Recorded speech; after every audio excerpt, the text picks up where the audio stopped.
പ്രിയമുള്ള പ്രേക്ഷകരെ നമസ്തേ. നമ്മുടെ ചർച്ച ചെയ്യുന്നു നിങ്ങളുടെ ഈ ആഴ്ച എന്ന ജ്യോതിഷ വിഷയം. നിങ്ങളുടെ ഈ ആഴ്ചയിൽ നാം ചർച്ച ചെയ്യുന്നത് 1201 വൃശ്ചിക മാസം 1-ാം തീയതി മുതൽ 7-ാം തീയതി വരെയുള്ള, അതായത് 2025 നവംബർ മാസം 17-ാം തീയതി മുതൽ 23-ാം തീയതി വരെയുള്ള ഒരാഴ്ചക്കാലത്തെ ശുഭാശുഭ ഫലങ്ങളാണ്. ഇവിടെ നിങ്ങൾ ശ്രദ്ധിക്കുക, മേടൻ രാശിയിൽ ഗ്രഹങ്ങളൊന്നുമില്ല, ഇടവത്തിലും ഗ്രഹങ്ങളില്ല, മിഥുനത്തിലും ഗ്രഹങ്ങളില്ല, കർക്കിടകത്തിൽ വ്യാഴം, കേതു ചിങ്ങത്തിലാണ്, ചന്ദ്രൻ ചിത്രനക്ഷത്രത്തിൽ 2-ാം പാദത്തിൽ കന്നിയിൽ നിൽക്കുന്നു, ശുക്രൻ തുലാൻ രാശിയിൽ നിൽക്കുന്നു, വൃശ്ചികത്തിൽ 8-ാം ഭാവത്തിൽ സൂര്യനും ചൊവ്വയും ബുധനും നിൽക്കുന്നു, കുംഭത്തിൽ രാഹുവും ശനി മീനത്തിലുമാണ്. ഇനി ഈ ഗ്രഹസ്ഥിതി അനുസരിച്ച് ഈ വാരത്തെ ശുഭാശുഭ ഫലങ്ങൾ മേടം മുതൽ മീനം വരെയുള്ള 12 രാശിക്കാർക്കും എപ്രകാരം സൗഖ്യത്തെ പ്രദാനം ചെയ്യുന്നു എന്നതാണ് നമ്മുടെ ചർച്ചാ വിഷയം.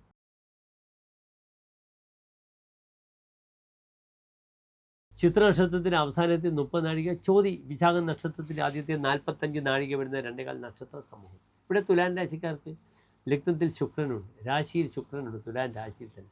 2-ൽ സൂര്യൻ, ചൊവ്വ, ബുധൻ, 5-ാം ഭാവത്തിൽ രാഹു, 6-ാം ഭാവത്തിൽ ശനി, 10-ാം ഭാവത്തിൽ വ്യാഴം, 11-ൽ കേതു, 12-ൽ ചന്ദ്രൻ.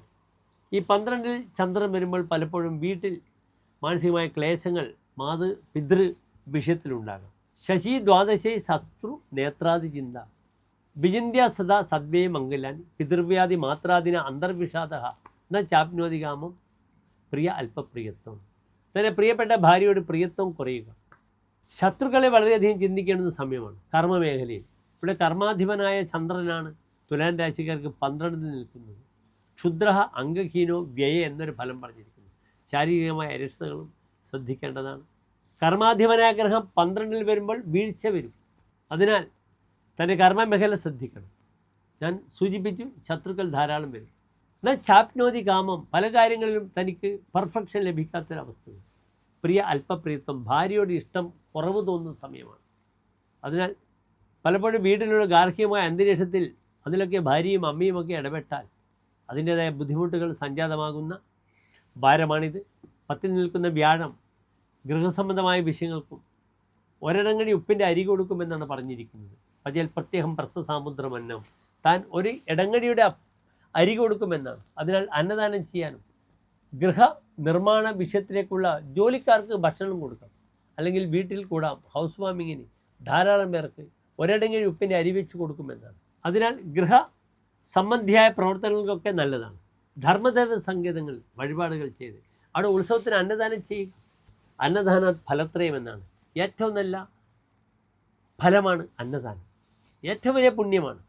വസ്ത്രദാന ഫലം രാജ്യം. വസ്ത്രം കൊടുത്താൽ നിങ്ങൾക്ക് രാജ്യം കിട്ടും. പാതുകാഭ്യം ച വാഹനം, മെതിയടി കൊടുത്താൽ, നിങ്ങളുടെ മെതിയടി കൊടുത്താൽ നിങ്ങൾക്ക് വാഹനം കിട്ടും. അന്നദാന ഫലത്രയം, ഇത്ര പുണ്യമായ മറ്റൊന്നുമില്ല. എല്ലാ പുണ്യങ്ങളും കിട്ടും. താമ്പൂല സുഖമാപ്തി, നിങ്ങൾ താമ്പൂലം കൊടുത്താൽ നിങ്ങൾക്ക് സുഖമാണ്. ഇതെല്ലാം കൂടെ ഒന്നിച്ച് അന്നദാനത്തിലൂടെ ലഭിക്കും. അതിനാൽ അന്നദാനത്തിന് പ്രാമുഖ്യം കൊടുക്കുക ഈ ഒരു വാരം. സാമ്പത്തിക വിഷയത്തിൽ ശ്രദ്ധിച്ച് കളിക്കണം. 2-ലെ സൂര്യൻ സാമ്പത്തിക വിഷയത്തിൽ നന്മകൾ പ്രദാനം ചെയ്യും. പഴയ വാഹനം ഒഴിവാക്കി പുത്തൻ വാഹനം വാങ്ങാം, നല്ല സമയമാണ്. ലഗ്നത്തിൽ വാഹനകാരകനായ ശുക്രൻ നിൽക്കുന്നു.